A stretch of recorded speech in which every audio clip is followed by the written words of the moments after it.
Right on. Woo!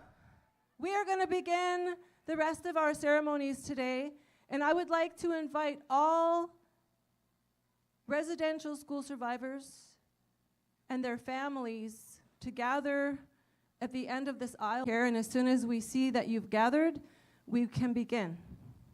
Thank you.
Are we ready? Thundering Eagles, ready? Survivors, ready? Woo!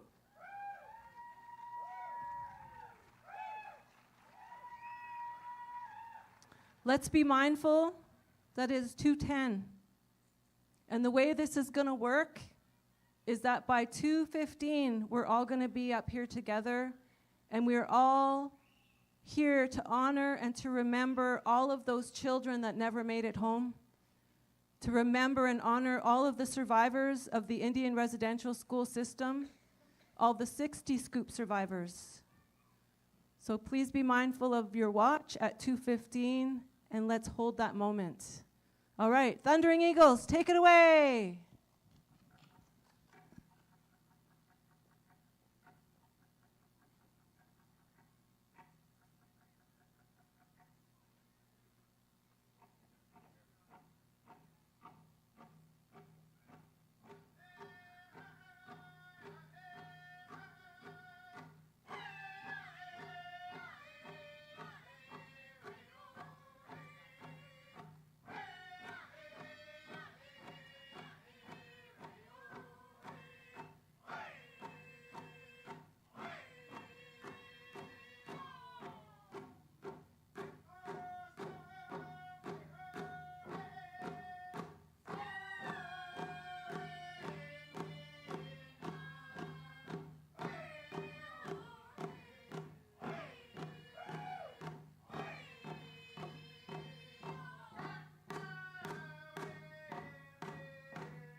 is that in Edmonton, Alberta right now, they are gathered. All of our elders from across the nation are gathered in Edmonton. A lot of our community members are in Edmonton. So we're all doing the same thing right now at 2:15.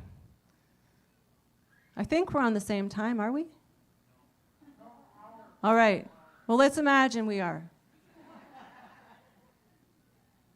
So thank you, everybody, all of our survivors, the survivors of residential school and their families, and our 60 Scoop survivors. Thank you for honoring all of us by being here today. We're going to continue on with our program. So you may be seated. Can I please have all of our residential school survivors to come backstage that have been on our agenda to share your story? We're going to start with a traditional welcome by our elder, Barry Seymour, followed by some words from our chief from the Lheidli T'enneh, Darlene Logan, followed by a grounding ceremony with our elder, Darlene McIntosh. So please, everybody take a seat. There are many seats available on the white chairs. They're here for you. They're for you to sit and enjoy today. Are you on that one?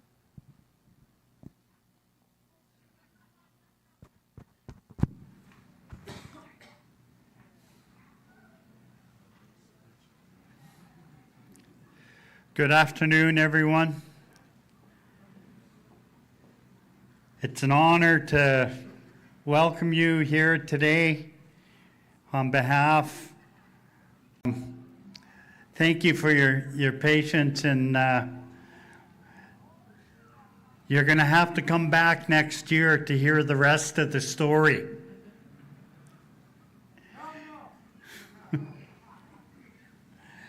I think, am I to introduce? I'd like to introduce the Chief of Lheidli T'enneh, Chief Darlene Logan.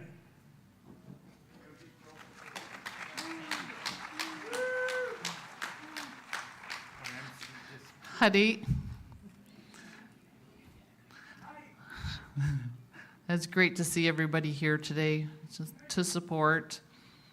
And I want to start off, like I always do, of the 215, to giving us the strength, giving us their voices for truth and reconciliation.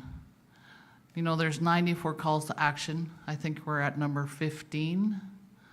But BC is leading the way in this across Canada. So that's a major plus. And we talk about residential school. My mother was a residential school survivor, and all of her brothers and sisters. Just to put into perspective, I was talking to my granddaughter. She's 19 years old. She's going to UNBC to school. And in one of her classes, they were talking about residential school and First Nations people, and the misperception that they were talking about. She got upset and she set them straight. So when she come home, when we're talking about residential school, and I told her, well, honey, let's put this in perspective. The last school closed in 1996. There was a potential of me going to residential school, and there's a potential of your mother and your uncle could have been in residential school. And she jumped up and she's like, no, bleeping way. And I said, well, yeah, that's the honest truth. Like the last one closed in 1996. So it's not that far away from intergenerational trauma, which we've all experienced in one way or another. And the truth is out there. We just need people to actually listen and accept it. Unfortunately, there's still a lot of people out there who don't believe residential schools happened. It's going to take us a lot of work to make them understand. And from you being here today, showing support, showing your hearts, and not just considering this a day off of work, means so much to us. And I want to thank you all for being here. And next up, I'd like to introduce Miss Darlene McIntosh. And first I want to thank Barry for the tour he gave today, which was cut short. Very well done, sir. Yes. And of course, I got to thank Kim Gucci and Jen Rubidoux for putting this all together, which they do every year. They do an amazing job, so thank you. So next is Darlene.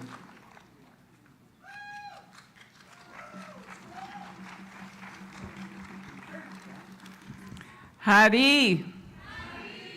Howdy. Well, it's my honor and pleasure to be here today in the sea of orange that I see today, and I'm so grateful that we have so many that have come out on this beautiful sunny day on Mother Earth. You look around this beautiful park, you see the old growth in the trees, and we remember over 100 years ago, this used to be our village. And we're removed from this area to Shelley, BC. And we have our memorial park, our grave site for our people that have passed away from Lheidli T'enneh. But this is a place where we gather, all nations gather. And of course, Lheidli T'enneh, we welcome you with open arms.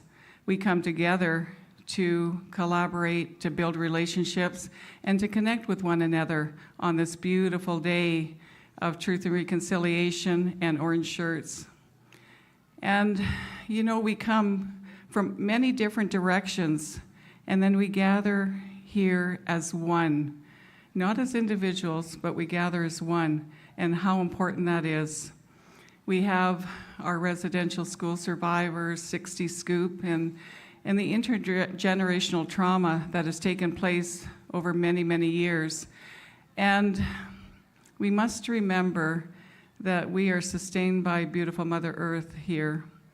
You know, we look at the trees, these beautiful trees, and they breathe out, we breathe in. We breathe out, they breathe in. So we know how valuable and how important Mother Earth is to maintain the beauty that we have here in the park. My mother was also a residential school survivor along with her brothers and sisters. And we sometimes are a resultant of intergenerational trauma. And, you know, there is healing that is taking place. But you know, it's lifelong. It's not a week or 2 weeks or 5 years, it's lifelong. So with the allies that come here to support our people, we are in gratitude for this. So as we breathe into our body, take a nice deep cleansing breath throughout your whole body. As we breathe into our body, we connect to a deeper level of ourselves. And you have to take care of yourselves first and foremost before anything else, because if you're in leadership or you have families or you're at work and you take on those burdens, sometimes they're self-imposed and sometimes they're put onto your shoulders. And you need to remember that you are as important as everybody else and look after yourself. So breathe into your body, pull that breath all the way down into your feet. And you can feel your feet sink into the deep, rich soil of Mother Earth. You can smell the richness of her soil. You can feel it between your toes. And there she grounds you into this beautiful day on Mother Earth.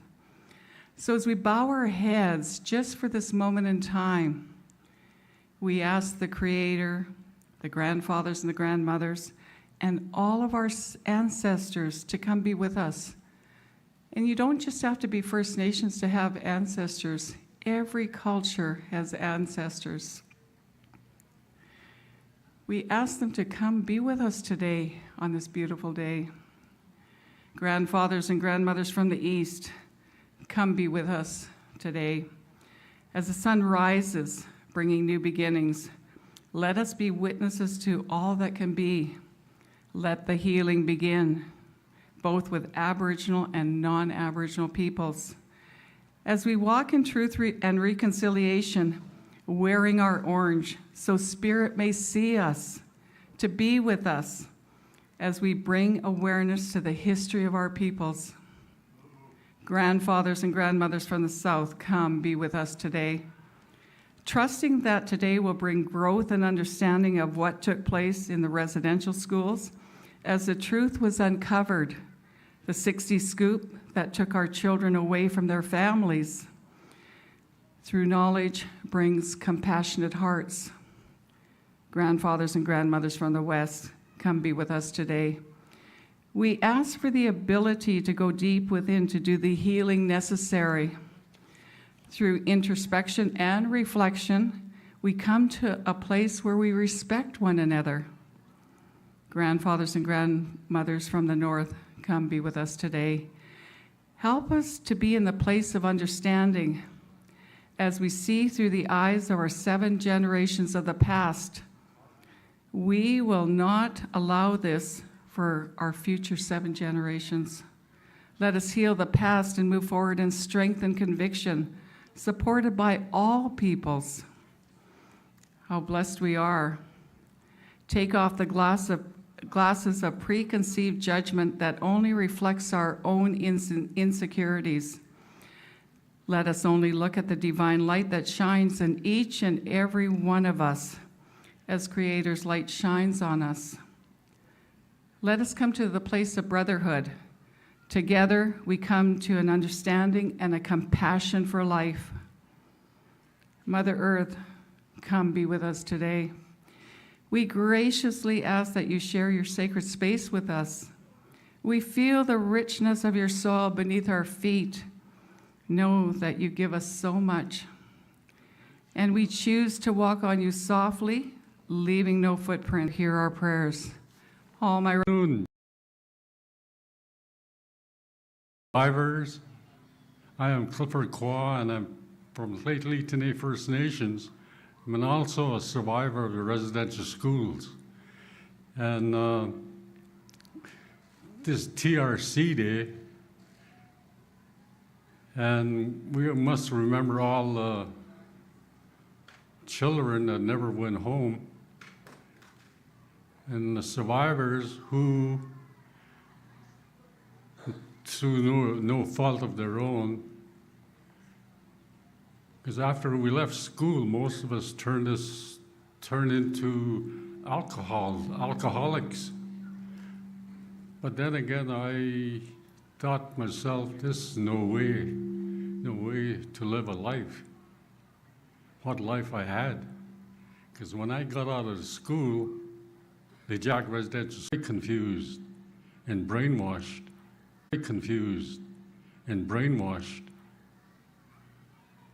But we struggled through.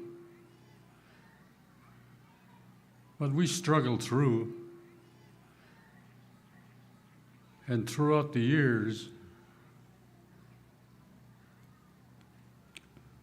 when I quit drinking in 1984, and to me that was nothing to it. And the hardest part in my life was overcoming the Jack Residential School syndrome. It's a mental and physical sickness that affected me, totally affected me. Most people, they could cope with it, but I couldn't. And as a survivor, it took me 15 years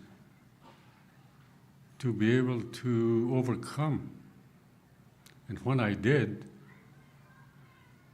I went from a raging alcoholic survivor from a Jack school to what I am today.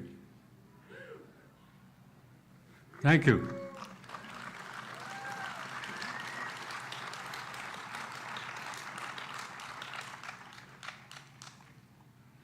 And my whole life changed in 2009 when I, as a residential school survivor, actually graduated from a university. Oh, hold it.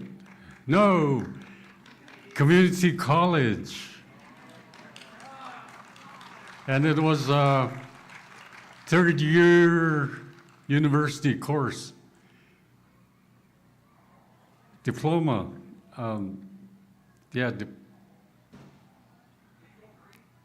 Diploma. When I got that diploma, I was proud.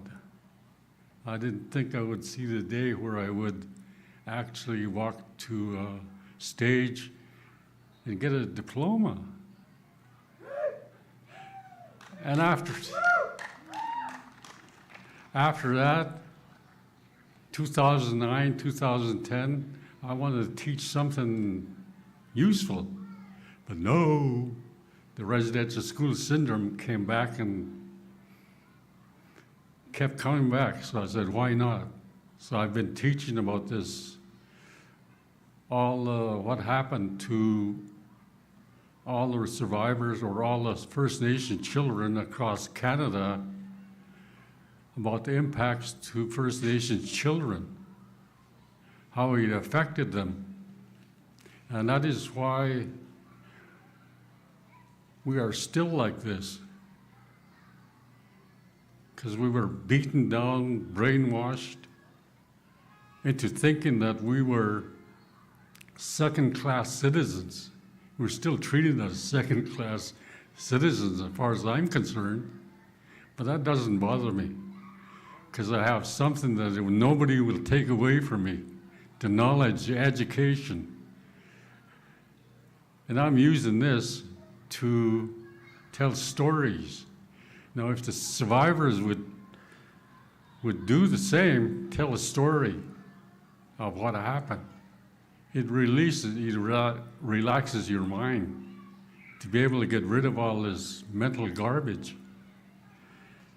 And once you start opening up, then gradually your mind will open, like mine did in 2009, just completely open.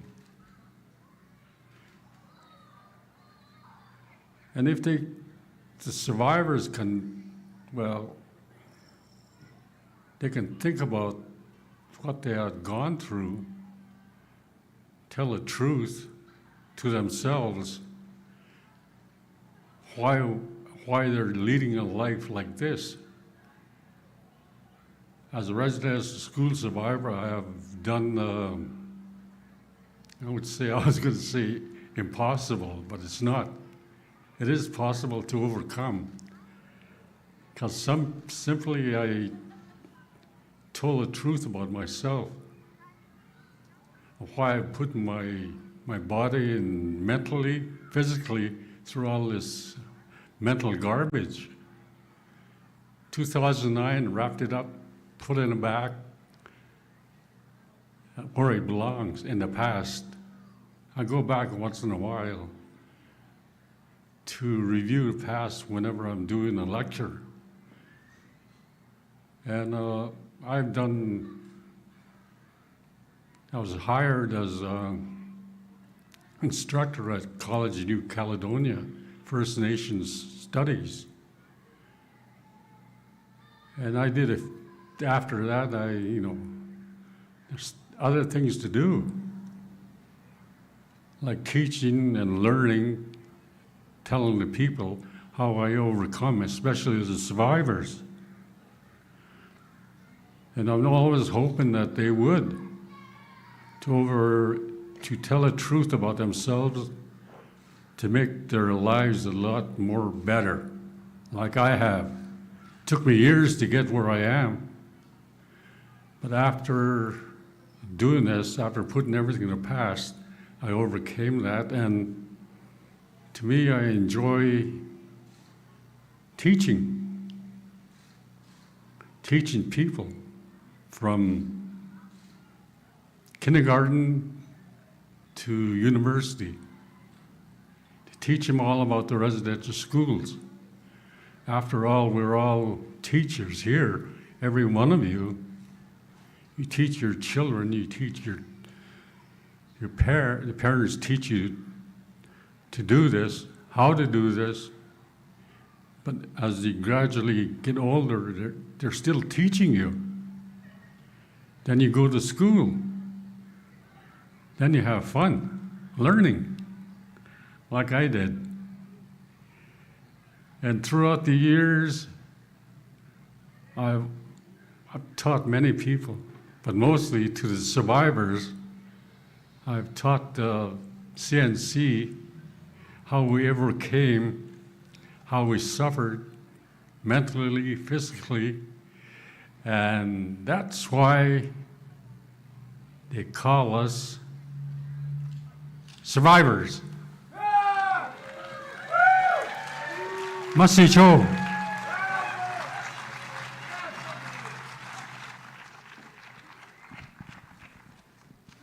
Woohoo! Clifford Qua, everybody!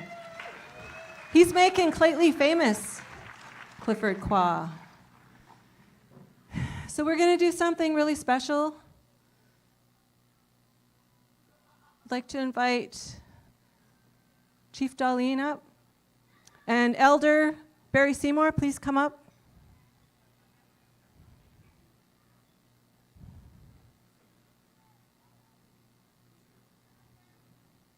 There's something really special that we do to honor people. And one of the most beautiful things and feelings is to be blanketed. And especially to be blanketed by your chief. So we have a historical moment happening right now, because Barry was also a chief at one time for our nation. Can you come up, Barry? Let's come into the sunlight. And these blankets were made by you people, all of you, that took the time to go into the activity tent and put your prayers into the ties of these blankets. So we would like to honor you, Barry, for being here with us today and for all the incredible work that you do for our nation. And as a survivor of your mother's experience at residential school, thank you, Barry.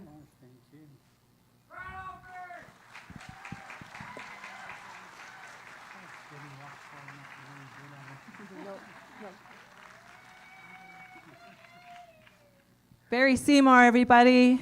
Thank you. So next year we'll have to finish the walk. I think we stopped about that far and he started going off-roading and we were all like, where did he go? And so with that, I would like to give a huge shout out to the Railway, BC Railway and Forestry Museum for loaning us the electric scooter that Barry took such good care of, except for that one time. Anyways, so our next speaker, our next survivor that would like to share her story is Letitia.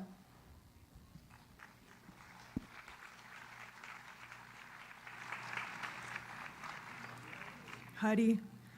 Anin baju mataka yape. Awajashko benesekwe dishnakas benesik dorem. Greetings, everybody. My name is Letitia Racine. My spirit name is Blue Thunderbird Woman, and I'm from the Thunderbird clan. I'm an Anishinaabe Dakota from Manitoba, from Treaty 1 territory. My grandparents are residential school survivors. My parents are both residential school survivors, and I myself am a 60 scoop survivor. I wasn't raised among my people. I was adopted out. I was disconnected.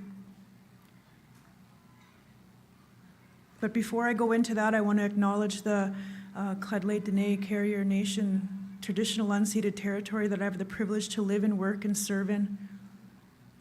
I acknowledge and greet every single one of you. And I'd like to acknowledge the ancestors that were called in with the drum and from our elders. Like I said, I wasn't raised among my people. I was raised and went to school in a all non-Indigenous town. I didn't know who I was. I didn't even know which nation, which tribe I was from. I just knew that I was Indian and that I was different.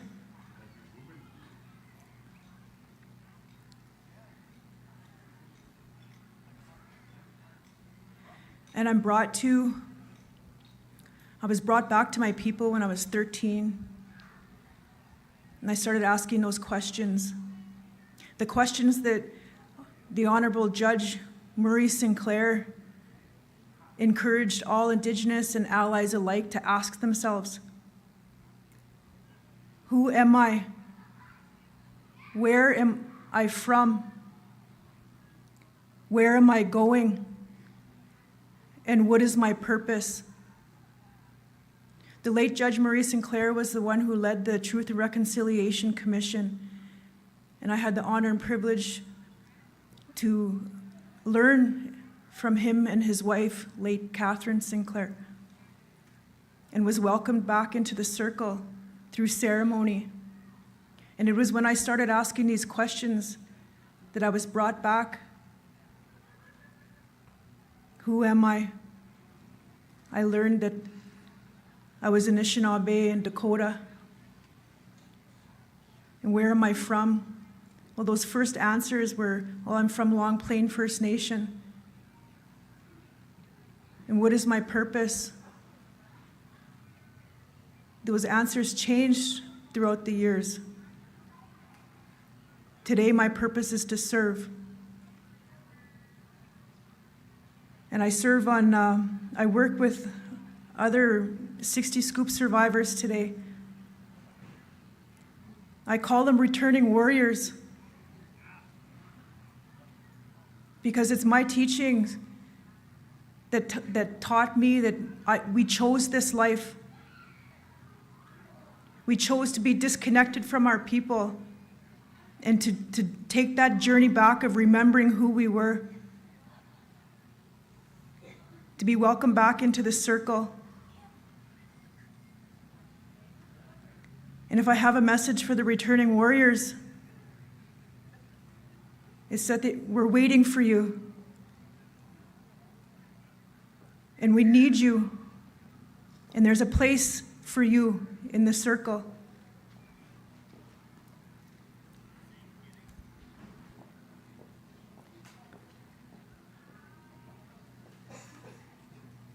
And where am I going? I'm going on a journey of remembrance. Remembering who I am as Anishinaabe, Dakota, as a human, as a spiritual being, having a human experience here in this lifetime, as we all are.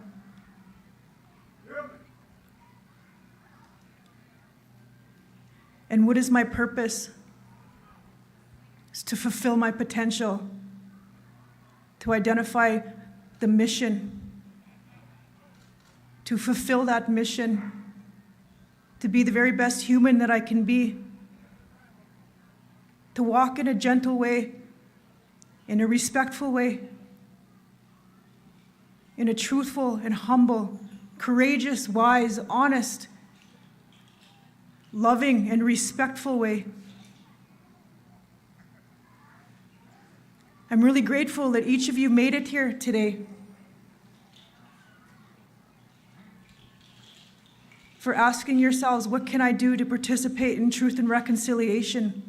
Well, you're doing it. And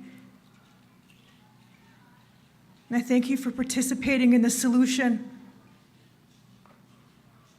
One of the teachings that I received in ceremony was that the Indigenous peoples, with their knowledge and their connection to Mother Earth and to the spirit world, that we're to unite all nations of the medicine wheel.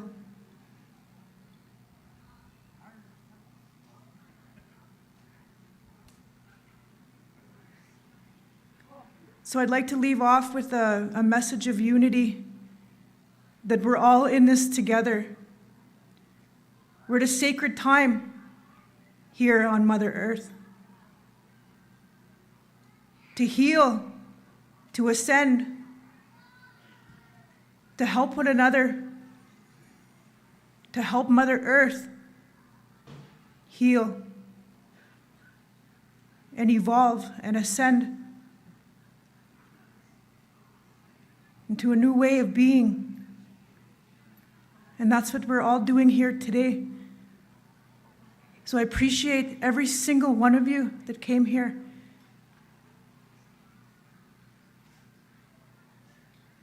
And that's all I have to share. Aho, kachimagwach, matako yasin, all my relations.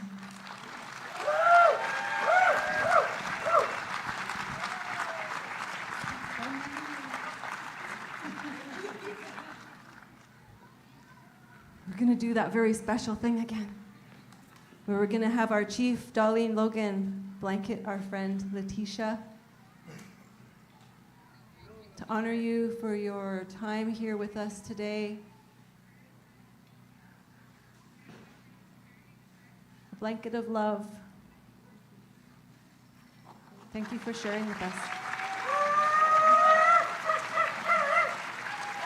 And that famous guy, Clifford Qua, he got off the stage too quickly. Clifford, come back. Did anybody check out the puppet show? Yeah, Clifford. Cliffo. Clippo. Clibo, yes. Oh, yeah. Clibo Cho. Klebo Cho, that's his name.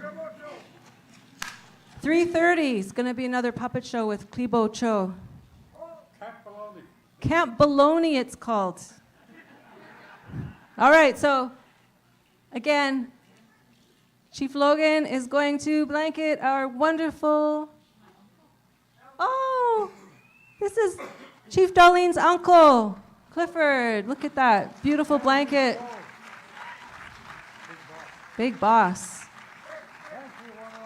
And thank you again to everybody that has spent time in the Pertai blanket making tent, because you have put your love and your good prayers and your good intentions into these blankets. I hope you feel the love, Clifford. I do now. Good. Must be show to all people, making this blanket, making this all possible. It's going to keep you warm all winter. Warm winter. Yes. It's going to be, well, yeah.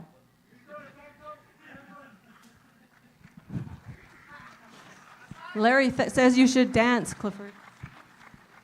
All right, our next speaker. We've seen him on the stage earlier today, as he had a vision for our community to read the 94 calls to action. Who was a part of that this morning? Put your hand up if you were a part of the 94 calls to action reading this morning. Oh, most of you went home, I see. They got. That's okay. You're they got here their- now. I'm here. Yes, and the sunshine is here, and we have our wonderful guest, Jim Lambert, going to share his experience, a little bit of his experience as a 60s scoop survivor. Jim? Thank you. Good afternoon, everybody. Again, what a beautiful day. And I'd first like to once again respectfully acknowledge where we're at today, the Lheidli T'enneh, whose land that we play and work and live on, and I want to give thanks. I'm a 60 scoop survivor. What does that mean? It means I was lost for many, many, many years. I grew up in way too many foster homes. I was taken away, I don't even know when. I was in a foster home in 1968, and I'd been there for many years, and I thought that was my home. It was a non-Indigenous foster home, but I had brothers and sisters. They were also in a foster home. And the funny thing about it all is they were people that were family to Phil Fontaine.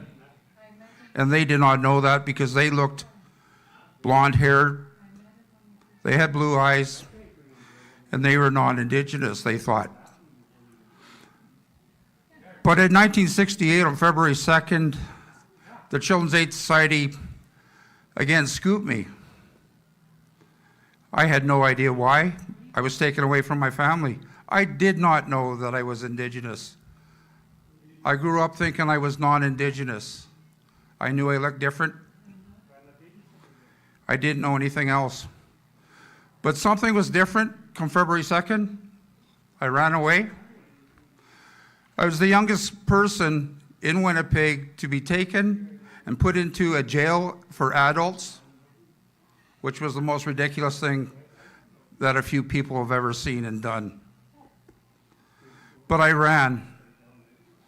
And all a person wants to be is heard and understood. We all want to be heard and understood. But anytime I talk to the social workers, they would say, yeah, okay. But not once in all my life did they follow through with what they said they were going to do. Not once. So I gave them stories. I grew up my life giving people stories. Stories that they wanted to hear. They never asked me what I wanted to hear or what I wanted to do. But I ran and I ran and I ran. And I ran until I was 37 years old. As a matter of fact, I was living in Prince George when I turned 37. I was also working at the Friendship Center in 1990. And when I joined the Friendship Center, I began to know that I was Indigenous. I was scared.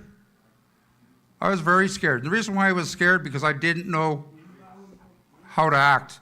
I didn't know how to talk. I didn't know how to pray. I didn't know culture, and I did not know tradition. And that was stolen from me. So when I got up here this morning, and we did the 94 calls to action, that's what we need. We need those 94 calls to action, to be heard and to be understood. Not to be taken for granted, but to be listened to. We can all be heard and understood till the point where we don't have what we have had over the last centuries. We need people to listen. Today, one of the things I didn't grow up with, and that was parenting skills. And that's a tough one. I feel it here. My kids are growing up. They've done well. I don't know how they did well because I didn't know how to parent. But that's something was stolen. I didn't have a father figure. I had many father figures, but not one of those people, nor the foster mother or the foster father, or anyone said, I love you once. And that's tough to take. Because now today I tell my kids I love them every day. And my grandkids. I'm wearing orange, and it's underneath my black shirt. Right here. Every child matters. And it's time that we really, really take heart of that. I was so proud of those kids that got up here today and read. And when you read, you learn. Education is power. Education is vital for everyone to learn a little bit more, to be heard and understood. And I can't say that enough. But one thing I do appreciate is I can hear you listening to me. I can see it. But if you take that little bit of understanding with you, and you can be heard and understood, ask questions. Ask questions what's going on. Find the truth. Ask for the truth. Because that's what it is today. Truth and reconciliation. Truth and reconciliation for all of us, non-Indigenous and Indigenous. We can come together and we can work this through, but we need to be heard and understood. And I thank you for being here, and what a beautiful day. Thank you. Stay there, Jim.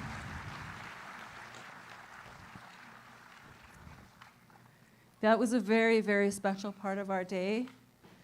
And if you've been a part of our gathering, I believe this is our third. I could be wrong.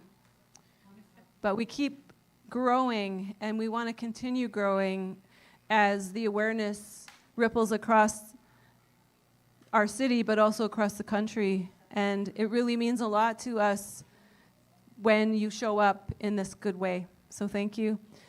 We would love to blanket you as well, Jim, for the incredible work that you do in our community, for our nation, for 60 Scoop survivors, and for holding that space.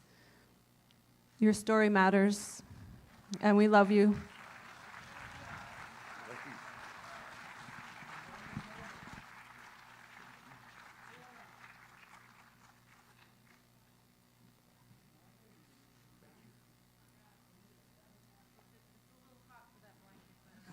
I can cool down. Okay. It's all good. Our next guest speaker is Janice, and I'm going to let her introduce herself. Howdy. I'm Janice Casimel is my colonized name, and my Indian name is Grizzly Mama. I met a grizzly bear face to face when I was 6 years old, and I'm second generation residential school warrior. I'm not a survivor. I'm a warrior.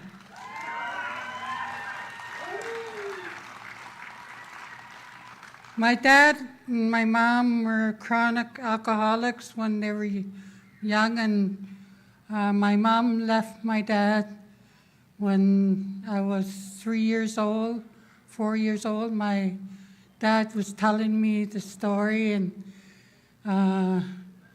after our mom left because of the abuse she was going through, the welfare and the RCMP took the kids away from my dad, even though he wasn't hurting us or anything.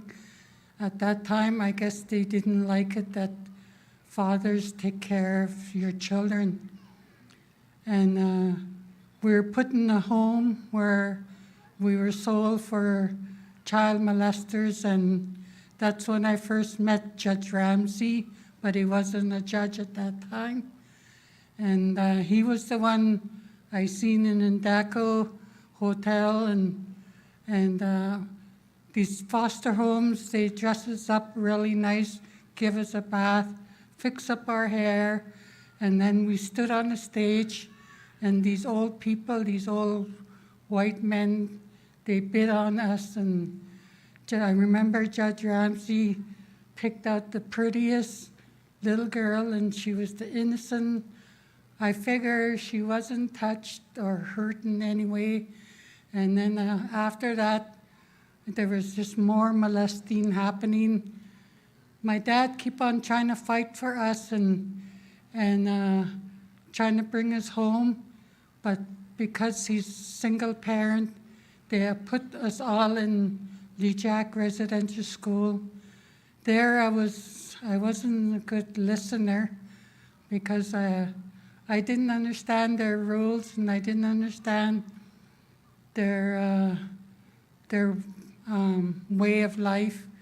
So every time I got in trouble, they put me in the cupboard and locked me in there and leave me there. I remember times that I needed the bathroom. I ended up peeing myself, and then because they dragged me out of the cupboard, they said I was a dirty, dirty, stinky Indian. And this is what they did to us in the foster home. They bathed us and they told us we're dirty, stinking Indians. I learned to be strong on my own and independent because I didn't understand the way the genocidal system was, or it still is today, 2025. I was really upset because a lot of our people is assimilated to the system for the props and for the whatever they get out of the system, and the federal way, the federal government way. And after the child porn, they put us in residential school, and there was more molesting going on, and there was more deaths that I saw. When I was talking about my my testimony in the TRC. They cut me off because I said I seen some dead people, and they said I was a liar, so I didn't get no settlement. I didn't get no 60 scoop because I wouldn't tell them the story that they wanted to hear. And I live off the reserve because I was shunned away from the reserve because you're not good enough to, well, for me, I'm not good enough to listen to the genocidal way. My father self-educated himself because he was kicked out of school at grade 3. And he told me a lot about what had happened. When I would tell him something about my life, he would tell me, just keep on doing what you're doing, keep on going the way you're going. And I ended up in the street at 12 years old, running away from Prince George College. Again, I met into Judge Ramsey's gang and the RCMP. These are people in authority, and then we ended up in more bad videos that I don't like to talk about because it's really hurtful that when we talk about it, a lot of people end up underground, unalive. And that's what I did all my life, is just trying to stay alive, trying to stay focused on myself. And I was a very angry person by 15 years old. Anyways, a lot of people, they crossed my path, and I learned to fight with this, and I think I lost 3 fights in my life, and I'm 63 years old now, and all those fights I've been through did a lot of damage to my body, and that's why I am on disability. And the reason why I wanted to talk is that today, 2025, September 30th, the federal government still tries to separate us and divide us, and especially people that live off the reserve on the urban area for whatever reason, for jobs, whatever, eh? For me, it wasn't my choice to not to live on the reserve or to not to live with my dad. And that's how come when I started having children, I said, I don't want to do what my parents did. I'm not going to be drinking or drugging or anything like that to hurt my children. And I had 7 children. I lost 1 boy in 1990, and that's when a lot of my anger was put at a halt, because I wanted to know, why is this continuing happening? I needed to break that vicious cycle for myself, for my children, for my grandchildren, my great-grandchildren, because I don't want anything to ever happen to my children or my grandchildren or my next generation that would have happened to me. I don't want to be the one to always have to fight against the government, against the federal government. And I don't want to be the one who always speaks out and say the things that I need to say. But I am, because I can't be silent. Silent is violence, and violence continue if I continue to stay silent.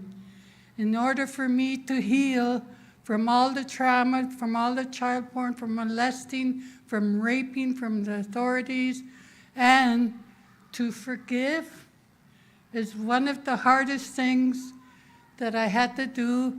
I had to pray a lot, ask the Creator to help me forgive these people that done wrong. What the elder was saying, that we're looking in the rearview mirror of our past, I think I lived in that rearview mirror for about 30 years, just looking at the hurts and pains, and became more angry and more resentful, more hateful to other people.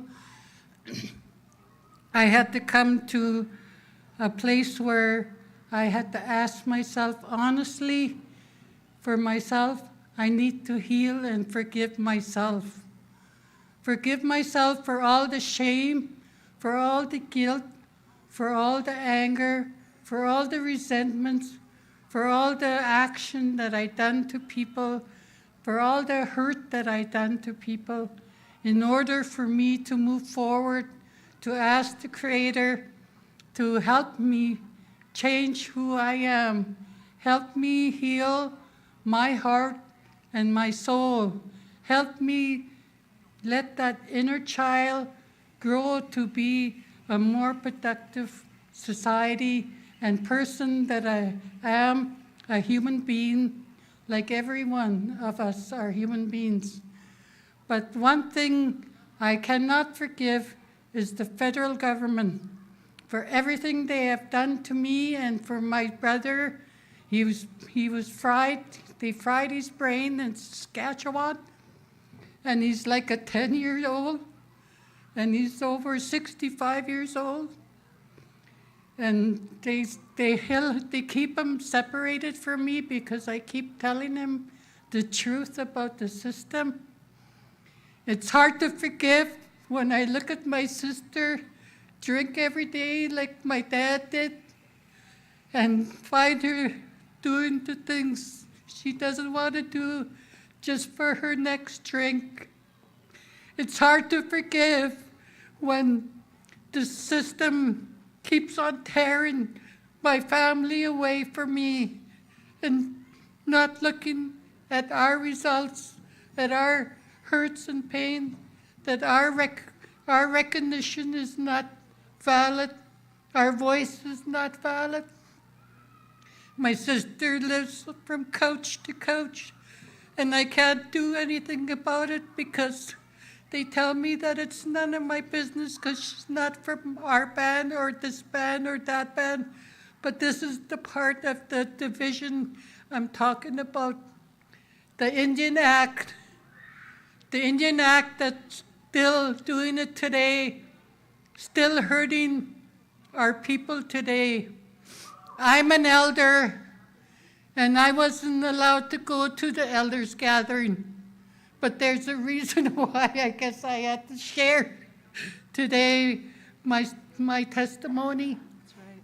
And the willingness, that's what it is, the willingness for me to change is the willingness to forgive the people that had harmed me, that done harm to my people. But I still can't speak for my brother and sister. I have other sisters and brothers are in the grave due to cirrhosis, due to murder, due to other unalive overdose. And it's hard to understand why the government still thinks that they're helping us when really it's only a picture to put on their face that, oh, I'm doing good for your people. That's all they say is your people. They don't consider us as human beings like they are. Before they put that diploma on their crest, like they were only a human being. And they forget that when they get on this pedestal that they sit on and people praise them for who they are. And like today, it's hard for me to forgive is they took my Indian name away. They took my chief hereditary name away because they took me away from my family when I got my name when I was 7 years old. I am proud to be a warrior. I fight for air. I fight for air, water, and land, and the pipeline is one of my enemy. Another one of my enemy is the almighty dollar. The almighty dollar can buy anybody, and that's what they control you with. And that's why us, like me, we rent houses so we could starve in. If my sister could have a place, she'd be starving in her place like we are. I want to thank everybody that come here today. I want to thank my children and my grandchildren that came, and all of the survivors in Edmonton. I'm so proud of them. Thank you.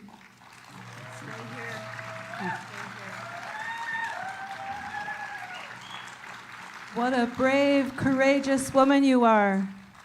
We want to honor you with a blanket today for sharing your story.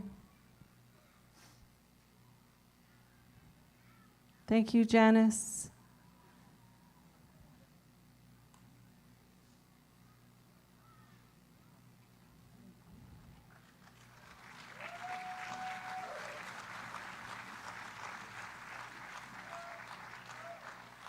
Every time we tell our stories, we heal.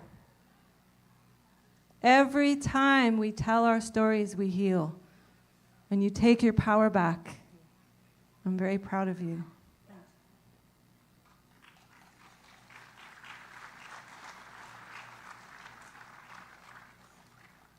We're going to shift it a little bit because there was another community member that wanted to share her story, but she's in Edmonton at the Elders Gathering. Yes. Oh, one more. Oh, I'm ahead of myself. Okay, we have another elder, Charlene. Charlene's going to come and share her story. And it's something that I love seeing this respectful listening audience. That is what today is about. Listening to the stories of our survivors, because I can guarantee you that many of the people that have shared their stories haven't shared them before.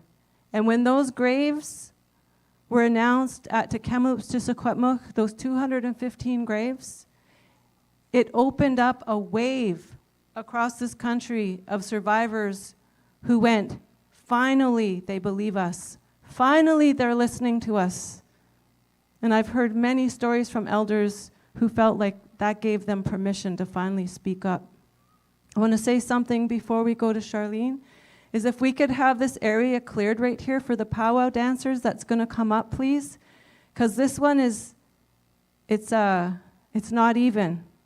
And it's kind of funny because in Indian world we say, not even, eh? It's not even. Not even. So if we could clear the area there, beautiful, because we have, I think it's 2 more presenters, 3. We're going to go Charlene, video, 1 more presenter, and then we're going to finish this with a beautiful powwow because we're going to celebrate that we are still here. What's that in my head? It's the mic. Go ahead. Oh. Hello, everyone. I don't know how to say that in Indian, so LOL. Okay, my name is Charlene, and I'm a 60 scoop survivor.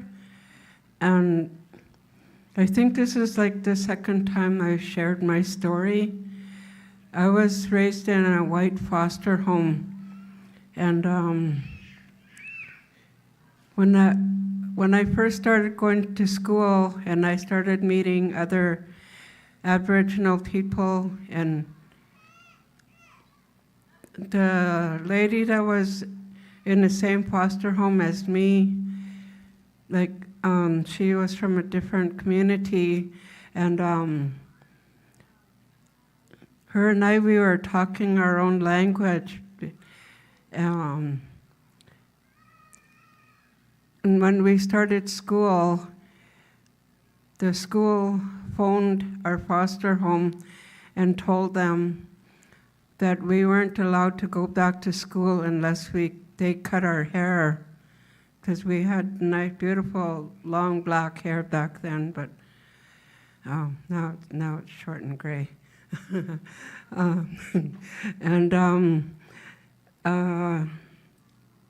They told us we weren't allowed to talk our language anymore, otherwise they were going to do something to our tongue. I can't remember. I think they said they were going to burn our tongue.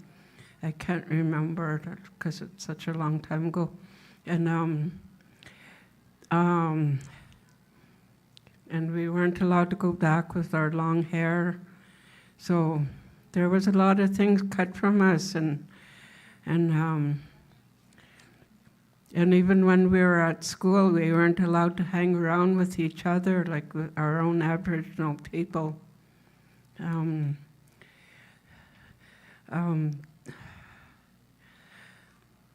only time since then, like since residential school, or I mean, not residential school, going to school like the right man school, I should say it right. The only time I ever felt welcome anywhere was when I met my children's father's family, because they all welcomed me, and I didn't understand welcome back then.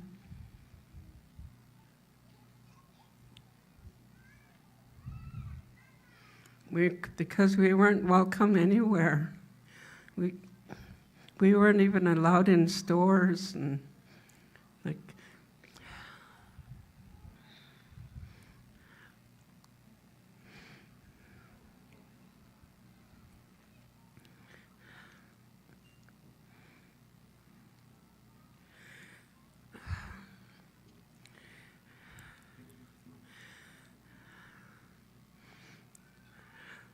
Okay. Do you want to keep going? yeah, You don't have to if you don't want to. I know.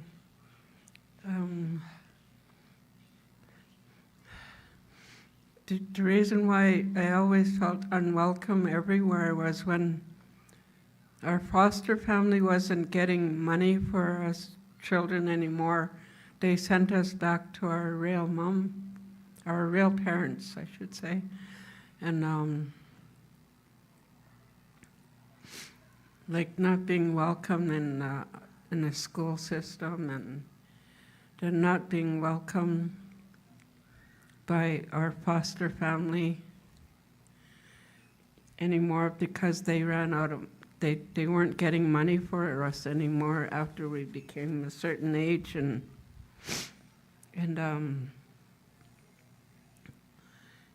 then when I went back to my real mom, who I like, and it was hard for me because I didn't, like I could only stay there for a little while because her current husband didn't want me around anymore because I wasn't his child. He said he wasn't going to look after somebody else's child that wasn't his.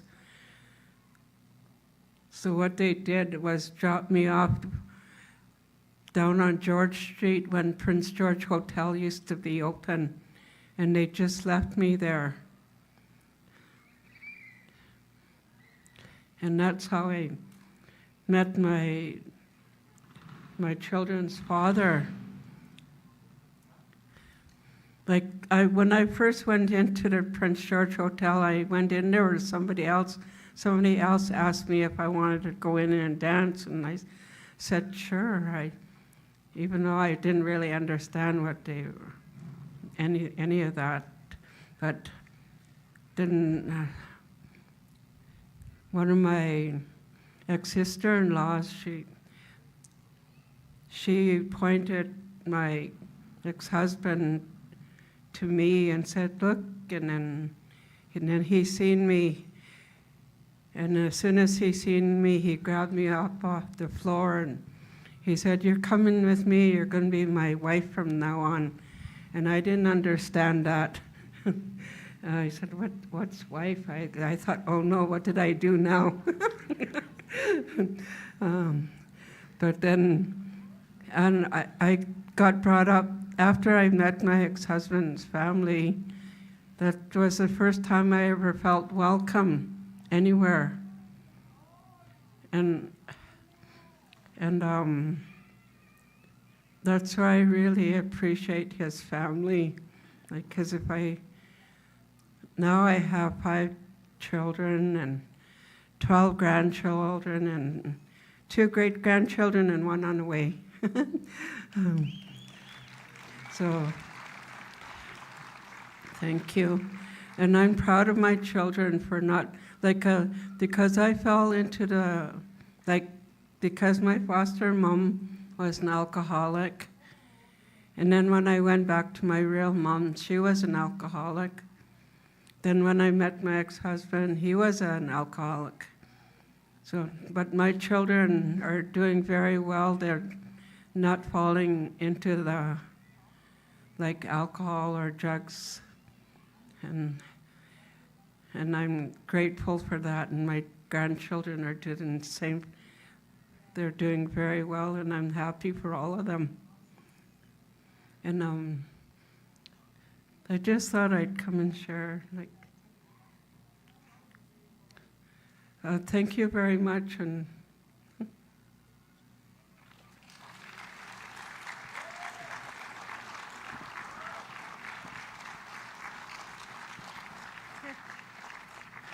We have a gift for you.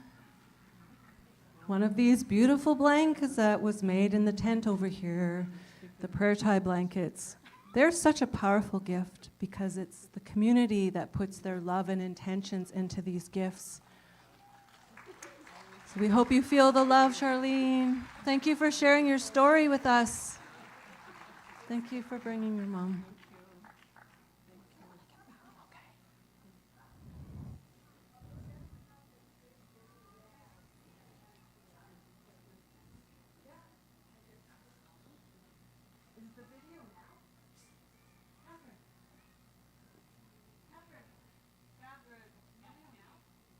Okay, now's the video.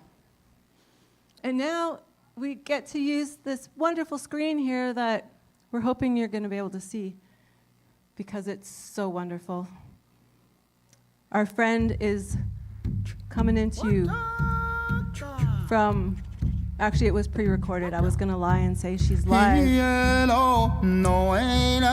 going to be Loretta John, who is a 60 scoop survivor.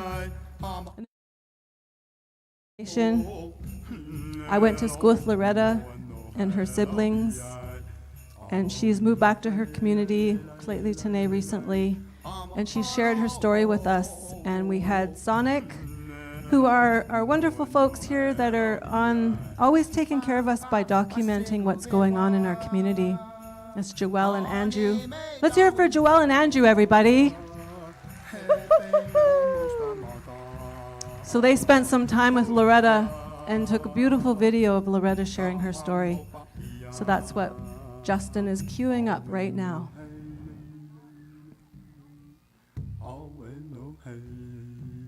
Good morning, everybody. My name's Loretta. Good morning, everybody.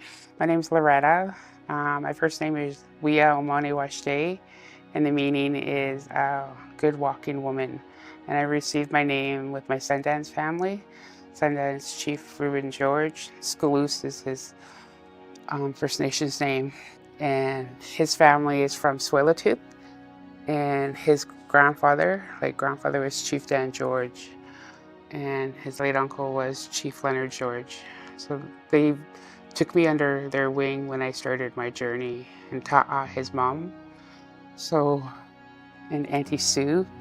I'm really grateful to have that spiritual family on my healing journey.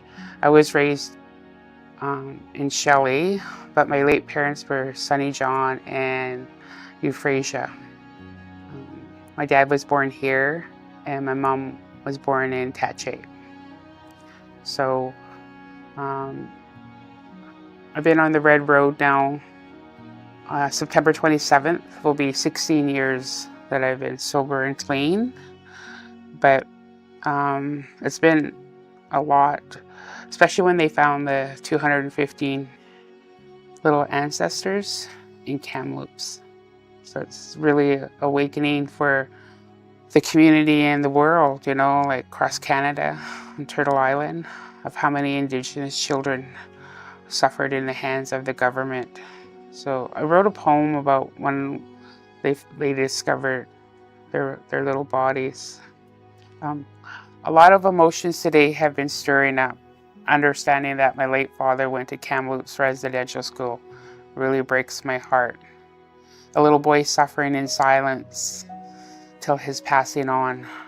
His alcoholism brought out a raging alcoholic.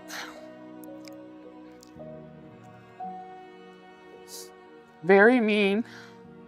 We watched him suffer in his addiction as children, not knowing why he was so angry all the time.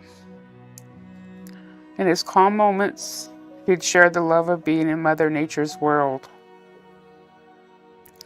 Fishing and hunting and walking through the forest with ease. His fishing camp was his joy. Hunters got lost, the games people would come. They would come and get my dad to find them. Find them he did. My late father, Willie McLean John Sr., lived his time on the reservation of Shelley. Back then it was called Fort George. Our late mama passed on. His beautiful wife took a toll on his soul. He really just drank away his life.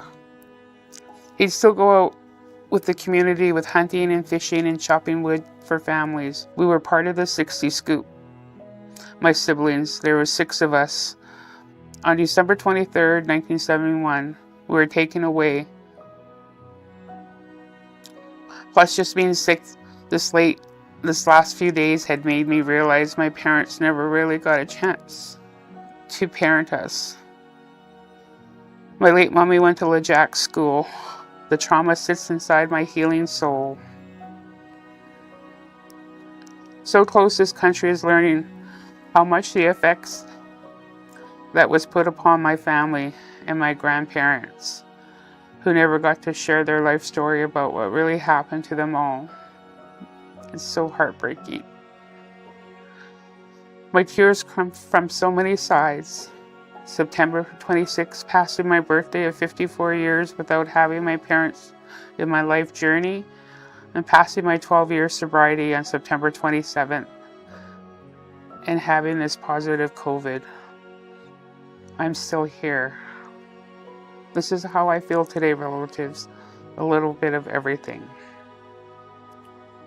I wrote this poem on September 28, 2021, and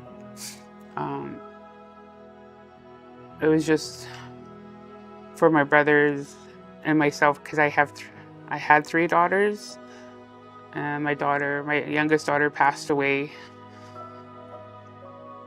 on April 20th. It'll be a year that she's gone. I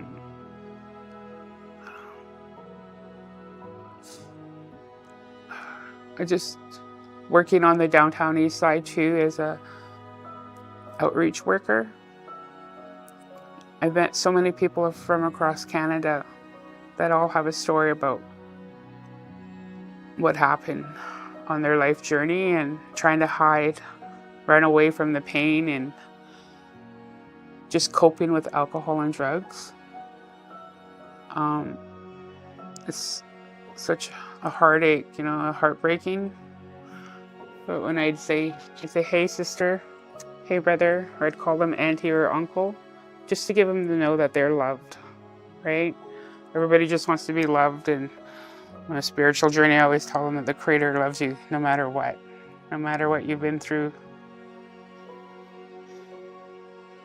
So, I'm doing this for myself and my 2 daughters and my 6 grandkids, and for my parents and my grandparents.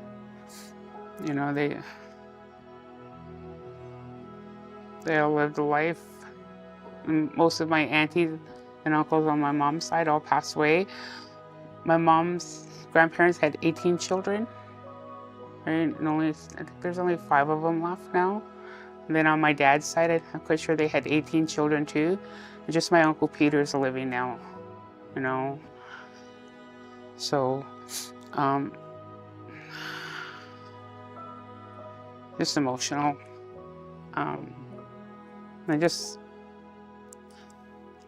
If you can find a place to heal, it's so important, because you're important, and everybody, your family and everybody really loves you, and they just want the best for you. And I just wish everybody continue healing on their life journey, all my relations.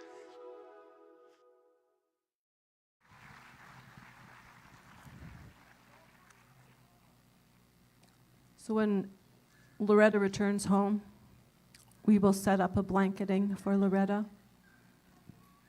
We have a special guest, a special part of our agenda today. Who likes surprises? Yeah! Okay, we have a special guest. She represents the youth voice. And she's recently moved here to Lheidli T'enneh territory from Ottawa. Please put your hands together for Samantha Kigutuk Metcalf.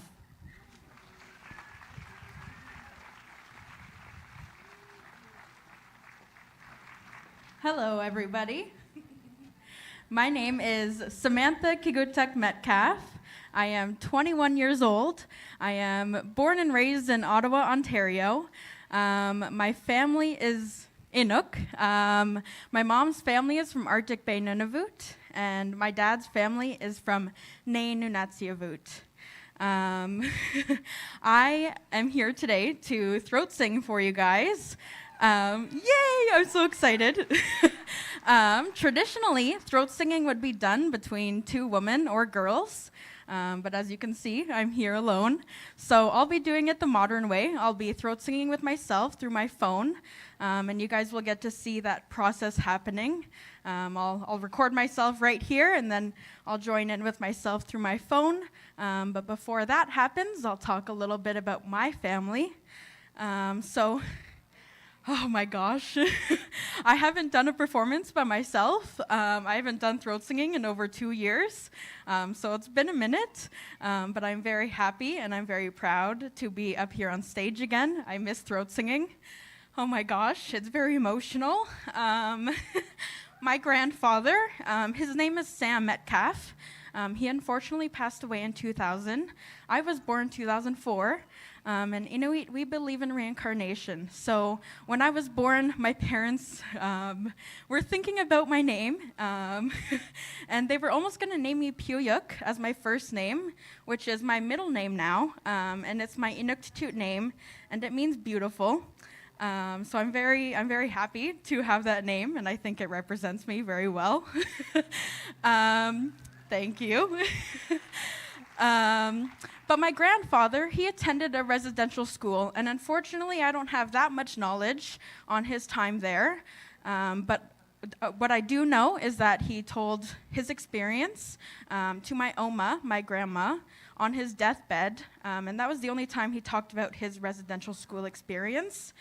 So I'm very thankful to be named Sam and to turn his life around 180 and be able to come on stage and perform and talk about my culture and be proud to be Inuk here in Canada. I mean, I've done a few cross-country road trips with my boyfriend, so I'm very happy and proud to be here on this territory. It's very special and very emotional. So I think now I'm gonna go into throat singing.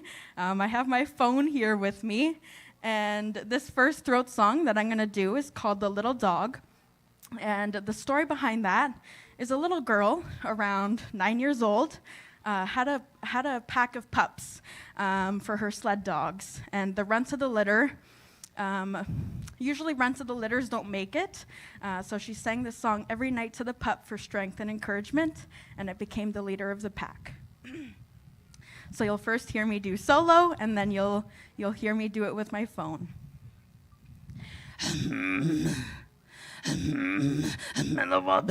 Malcolm,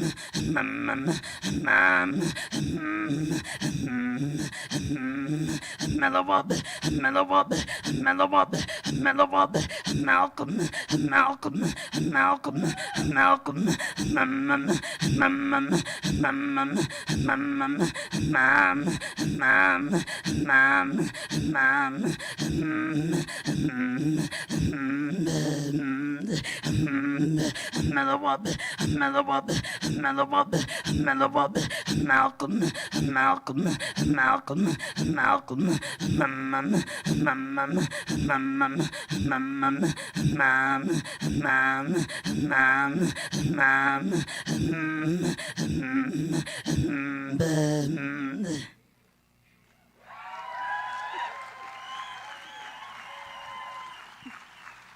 Kuyanamik. Thank you. Now I will be doing it with my phone. So with throat singing, there is a follower and a leader. Usually I am the leader and my partner would be the follower.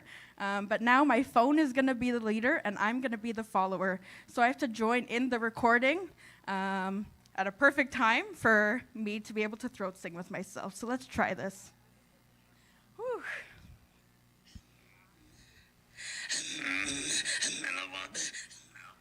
Let me restart.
Thank you guys so much. Oh my goodness.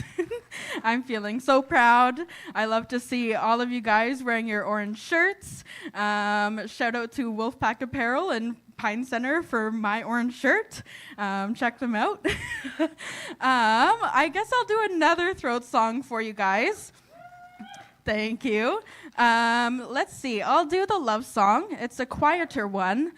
This one was originated in Baker Lake, Nunavut, and it's a love song. It's a lullaby. So traditionally, women would be wearing emotis. I have mine at home. That one's retired. I need to get a new emoji. But there's a hood in the back, and there's a bit more space in the back. So that's where the babies sleep, where they hang out. And this song puts them to sleep. It's a good lullaby. So I'm going to do the recording, and then you guys will see me jump in with my phone again.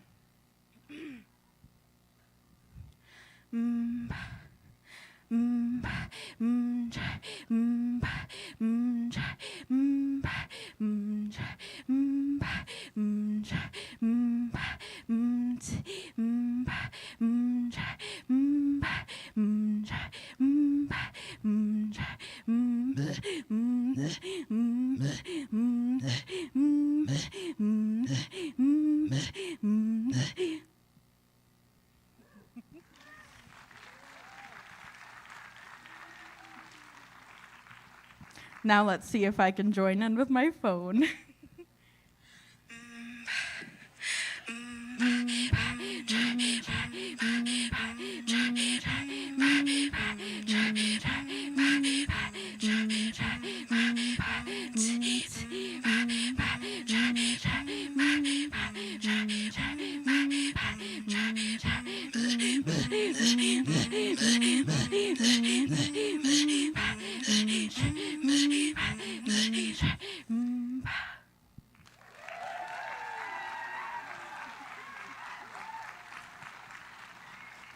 Thank you guys so much, Kuyanamik.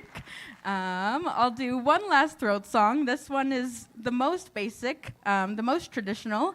It's called Humma, and there's a bunch of different add-ons. Maybe I'll do them, maybe I won't. And this one's fun. Humma. Humma, humma, humma, humma, humma, humma, humma, humma, humma, humma, humma, humma, humma,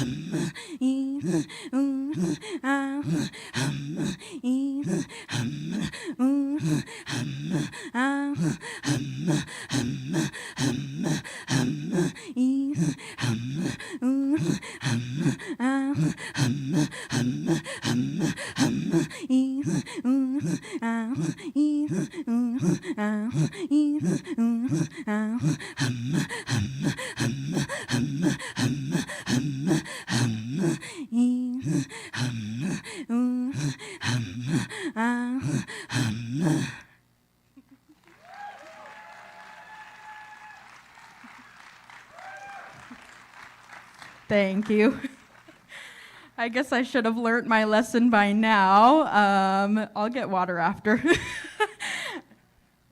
You good? Yes, I'll do one more throat song and then. Oh, one more. Oh, you're just warming up. Yes. I'll get you some water. Thank you. Okay.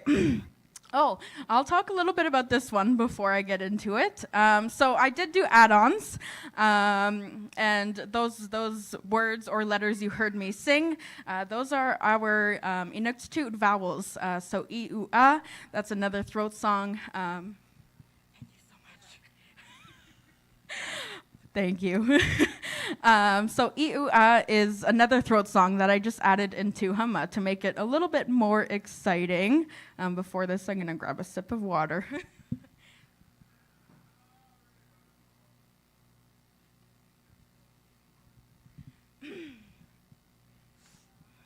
Okay, now time to do this song.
Thank you guys so much.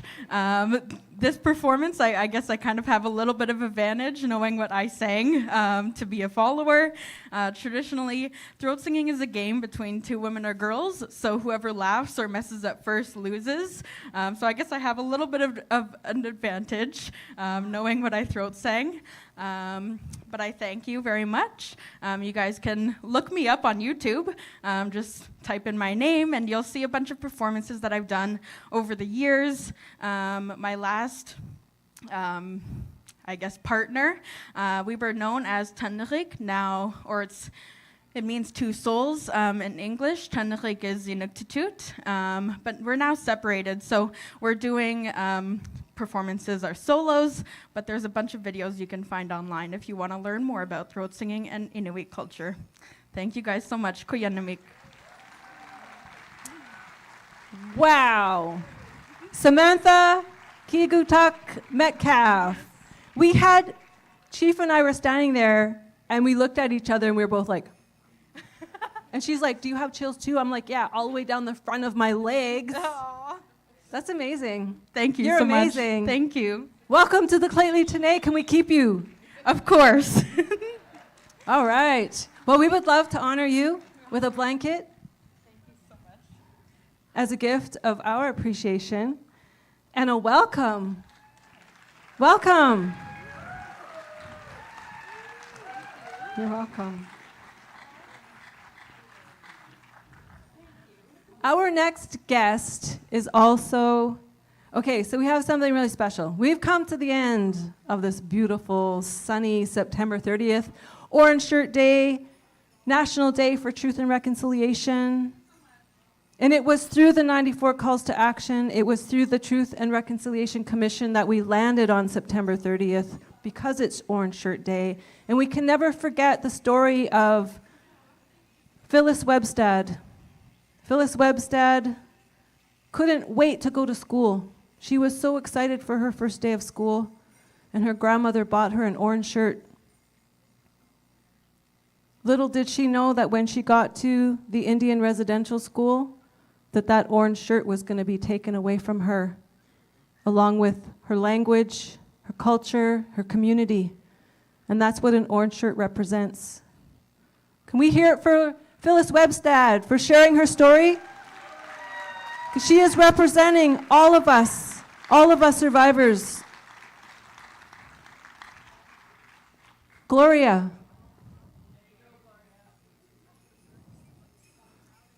Our next speaker is somebody that I find this such a beautiful way to wrap up this beautiful day that we've spent together, because Gloria is a traditional dancer, and she is standing here beside her sister, and Gloria is going to share a little bit of her story. Short words. Short words, she said. Yeah. And then we're going to close with a powwow, which is going to be in this area over here. We're going to have our power dancers do a grand entry in here, and then they're going to make their way this way. So that's what we're going to be doing today. Take it away, Gloria. Hello, good afternoon, everyone. I'd like to acknowledge that we are on the unceded territory of the Lheidli T'enneh, where we live, work, and play. And I'd just like to acknowledge that we've heard a lot of stories today where people shared memories of their experiences in residential school. There's really not much I could add to that. Reason being is that we pretty well have a shared common experience among all the people, survivors who went to residential schools across Canada. We initially went to St. Philip's Indian Residential School in Kamsack, Saskatchewan. My sister attended there, my older sister, and 2 brothers. And out of us, there's only 3 of us left. The others have all passed on. So we are really happy and thankful that we are here this day. I never would have thought as a young girl going to school that we would be honored with such a day and even a national holiday to acknowledge the hard times that we went through in residential school. We survived. We're survivors. We are made a life for ourselves. We raised our children, our grandchildren, and our great-grandchildren. We are very happy that we can share this day with everyone that has family that have been to residential school. With that, I'd like to say thank you, and I'd like to thank the coordinators and the planners of the activities that's going on today. It is very much appreciated. Thank you.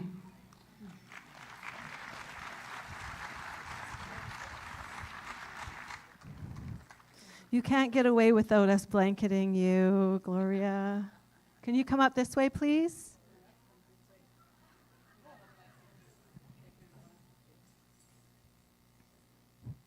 Yes, we'd like to honor you for sharing your story and for being here with us today. It's a pleasure for us to have you here. Thank you. Masicho. We'd also like to thank Chief Darlene for staying with us all day to do all the blanketing. Thank you. Masicho, Tabes Nachalia. I'm going to do one quick thing before we get into our powwow wrap-up of today. And one of the things is everything here costs money. You know, we talk about not wanting to... You know, one of our elders talked about how the money has power over us. Well, it takes money to run events, you know, to do all that we're doing here. So we also want to give a shout out to Russell AV, to Justin and John. Justin. And again to Sonic, Joelle and Andrew for recording us here today. For our volunteers, all of the volunteers out there, thank you to Base Nachalia, because it also takes a lot of volunteers for this day to take place. And to our security guards, I did see them around here. And to all of the people that are in our booths over there, to Two Rivers Gallery, to the puppet people who probably finished their puppet show by now, because I think it started at 3:30. Did you do it? Oh, you didn't do it? Are you still going to do it? Okay. After the powwow? All right. So there's going to be a puppet show. I don't know if we could all fit in there. Maybe you'll have to come on the stage or something. We'll talk to our head planner about that. But Sasquatch sponsors, those are the people that sponsored like very large amounts of money, and that is Canadian Tire and UNBC. Eagle sponsors, City of Prince George, the Prince George Urban Indigenous Coalition, and CN. And then later on, when we're done the powwow, I'll tell you about the rest. But right now, we're going to get this powwow started. We have, where are they? There they are. All right, so I don't know how to announce a powwow, so I'm just going to get off the stage. All right, take it away.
It's not over, everybody. There was just a little glitch in the music. Please hang around. We have another special thing happening at the very end.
Give a shout out to Rosalind and Gloria, our Golden Age women, traditional dancers. So next we're going to have for you our grass dancer, Kenneth, and our hoop dancer, Ryder, come out and perform for you.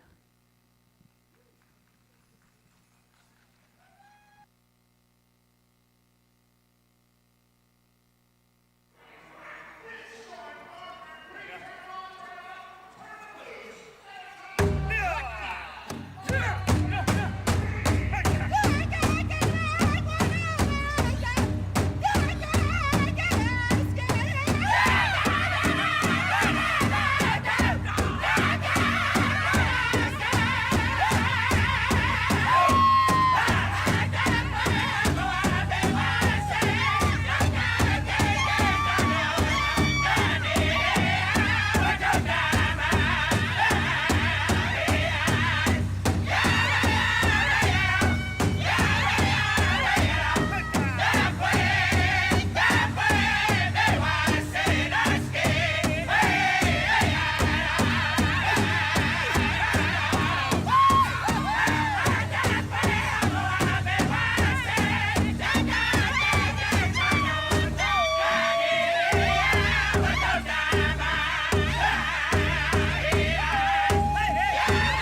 All right, let's give Kenneth and Ryder a big round of applause. So our next dancer that's going to dance for you is Riley. She's going to dance for you Fancy Shawl, and she's going to be over here on your right side. Thank you.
Let's give Riley a hand of applause.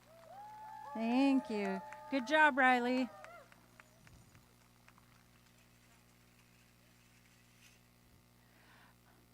Okay. So the next dancers that are going to come out are contemporary jingle and old style jingle. Are you going to join us? Yeah? And our little traditional dancer, Valerie. So Valerie's our little traditional dancer. Jaden West is our old style, and my name is Tracy Peters, sorry. I will be dancing contemporary jingle. Thank you.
Now we're going to have our traditional dancers do a duck and dive for you. Ladies and gentlemen, please rise. Young Spirit. Here we go. Good luck, boys.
Give it up, ladies and gentlemen.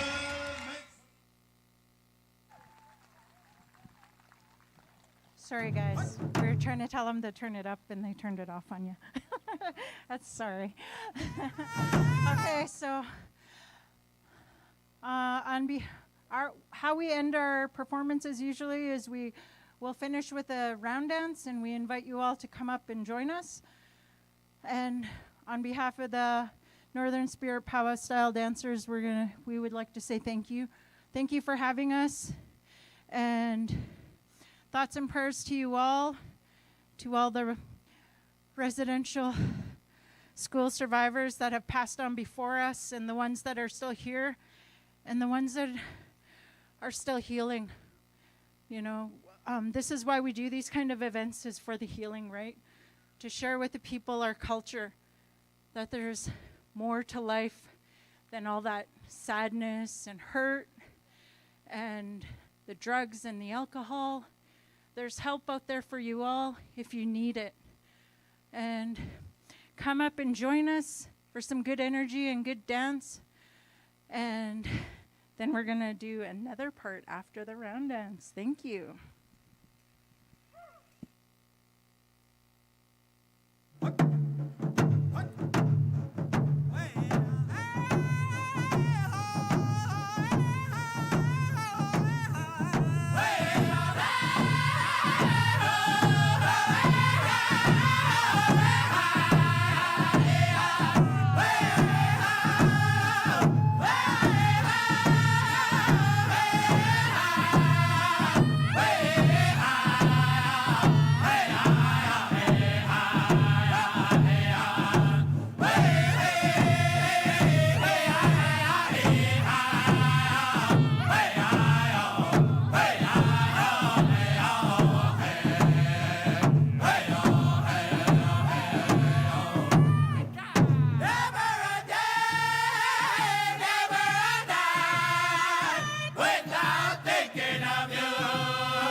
actually does conclude our agenda today. We've decided, well, I consulted with our Elder Clifford, and he is feeling tired from the day, so we are going to take a rain check on the second puppet show. And we thank you so much for being here today. And I hope that you continue to wear your orange shirts, even when it's not September 30th. How does that sound? And I have to do this because it's about the sponsorship at this moment, because we have to thank everybody. So I'm just going to ramble off this beautiful sponsor board here. Sasquatch sponsors, Canadian Tire, UNBC of Northern British Columbia, University of Northern British Columbia. Eagle sponsors are the City of Prince George Urban Indigenous Coalition, and CN. Our Moose sponsors, Canada Heritage, Regional District of Fraser Fort George, College of New Caledonia, YXS, not the band, the airport, School District 57. Salmon and Deer sponsors, United Way, Arbios, I'm not sure how to say it, Prince George, BC, urban lead organizer of this entire event, Jen Rubidoux, Ngasi Cho. Thank you to all the volunteers. Thank you all for coming out. And if I've forgotten anything, I apologize, but I think that's a wrap.